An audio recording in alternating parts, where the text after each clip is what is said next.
नमस्कार दोस्तों, stock market का किंग चैनल में आपका स्वागत है। अगर चैनल पर पहली बार विजिट किए हो तो चैनल को सब्सक्राइब कर देना ताकि आगे आने वाली वीडियोस का नोटिफिकेशन आपको मिल जाए। तो चलिए वीडियो को शुरू करते हैं। इस वीडियो में हम दोस्तों दो कंपनियों के रिजल्ट के बारे में बात करने वाले हैं। पहला रिजल्ट है कोटक महिंद्रा बैंक का Q3 फाइनेंशियल ईयर 26 का और दूसरा रिजल्ट है JSW स्टील का दिसंबर क्वार्टर का। तो चलिए एक एक करके दोनों कंपनियों के नतीजे को समझते हैं।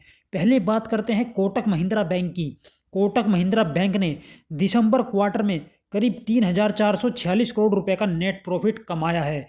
पिछले साल इसी क्वार्टर में बैंक का मुनाफा था लगभग 3,305 करोड़ रुपए, यानी इस बार करीब 4% की बढ़त देखने को मिली है। हालांकि मार्केट के एनालिस्ट को इससे ज़्यादा की उम्मीद थी। उनका अनुमान था कि मुनाफा करीब 3,572 करोड़ रुपए तक जा सकता है, लेकिन बैंक उस अनुमान से थोड़ा पीछे रह गया। इसी वजह से रिजल्ट ठीक तो है, लेकिन उम्मीद से थोड़ा कमज़ोर माना जा रहा है। अब इनकम की बात करें, बैंक की कुल आय बढ़कर 16,741 करोड़ रुपए हो गई है, जो पिछले साल इसी समय करीब 16,050 करोड़ रुपए थी। ब्याज से होने वाली कमाई यानी इंटरेस्ट इनकम बढ़कर 13,903 करोड़ रुपए हो गई है, जो पहले करीब 13,428 करोड़ रुपए थी। नेट इंटरेस्ट इनकम यानी NII भी बढ़कर करीब 7,565 करोड़ रुपए हो गई है।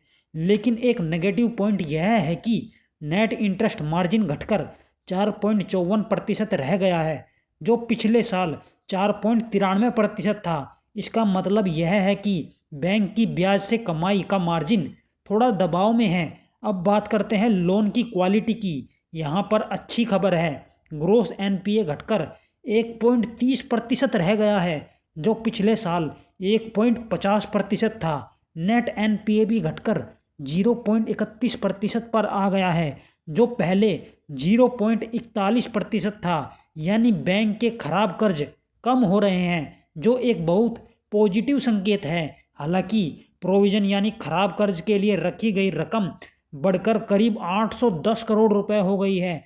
कैपिटल एडिक्वेसी रेशो भी थोड़ा सा घटकर करीब 22.63% रह गया है, लेकिन यह अभी भी काफ़ी मजबूत स्तर पर है। कंसोलिडेटेड लेवल पर बैंक का प्रॉफिट करीब 5% बढ़कर 4,924 करोड़ रुपए हो गया है। कुल मिलाकर कोटक महिंद्रा बैंक का रिजल्ट स्टेबल है। एसेट क्वालिटी अच्छी है, लेकिन ग्रोथ उम्मीद से थोड़ी धीमी रही है। अब बात करते हैं JSW स्टील की। JSW स्टील का रिजल्ट इस क्वार्टर में काफ़ी दमदार रहा है। कंपनी का नेट प्रॉफिट सीधे 200% बढ़कर 2,410 करोड़ रुपए तक पहुंच गया है। पिछले साल इसी क्वार्टर में प्रॉफिट सिर्फ 719 करोड़ रुपए था, यानी मुनाफा लगभग 3 गुना हो गया है। रेवेन्यू की बात करें तो कंपनी की बिक्री बढ़कर करीब 45,219 करोड़ रुपए हो गई है, जो पिछले साल करीब 40,793 करोड़ रुपए थी, यानी करीब 11% की ग्रोथ। स्टील की बिक्री में भी ज़बरदस्त सुधार हुआ है। टोटल सेल्स करीब 14% बढ़कर 7.64 मिलियन टन हो गई है। हालांकि EBITDA मार्जिन घटकर करीब 14.1% रह गया है, जो पिछले क्वार्टर में 17.4% था। इसका मतलब है कि स्टील की कीमतों पर दबाव है और कंपनियों को उतना प्राइस पावर नहीं मिल रहा।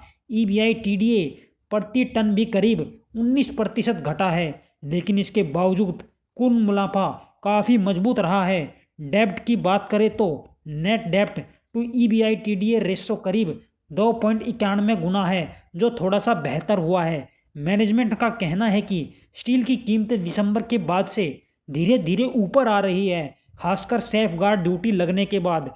कंपनी आगे बड़े एक्सपेंशन पर भी काम कर रही है। महाराष्ट्र के डोलवी प्लांट में करीब 20,800 करोड़ रुपए का विस्तार और ओडिशा में नया प्लांट करीब 31,600 करोड़ रुपए के निवेश से, यानी आने वाले सालों में JSW स्टील की क्षमता और मजबूत होने वाली है। तो निष्कर्ष क्या है दोस्तों, इन दोनों कंपनियों की तुलना करें तो Kotak Mahindra bank stable growth, मजबूत बैलेंस शीट, लेकिन उम्मीद से थोड़ा कमज़ोर परफॉर्मेंस। JSW स्टील ज़बरदस्त प्रॉफिट ग्रोथ, डिमांड मजबूत, भविष्य के लिए बड़े एक्सपेंशन प्लान। दोनों सेक्टर अलग अलग हैं, एक बैंकिंग और दूसरा मेटल, लेकिन दोनों ही भारत की अर्थव्यवस्था के लिए बहुत अहम हैं। दोस्तों, यह वीडियो केवल जानकारी के उद्देश्य से है। निवेश से पहले अपनी रिसर्च जरूर करें। वीडियो पसंद आया हो तो लाइक करें, शेयर करें और चैनल को सब्सक्राइब करें। धन्यवाद।